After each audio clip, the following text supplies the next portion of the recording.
මේ කප්පුරුගොළු තරැය අද 2026 ජනවාරි මාස 10 වන සෙනසුරාදා දිනයයි. කප්පුරුක අද දිනූ වාරය 2220 වන දිනූ වාරයයි.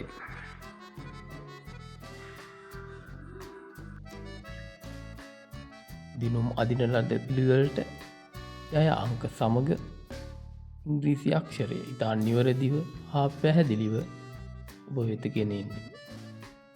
විශ්වාසයෙන් යුතුව හෙට දිනේත් අප සමග එක්වීමට එම චැනලය සබ්ස්ක්‍රයිබ් කරන්න. ඔබ සැමට වාසනාවන්ත සුබ දවසක් වේවා.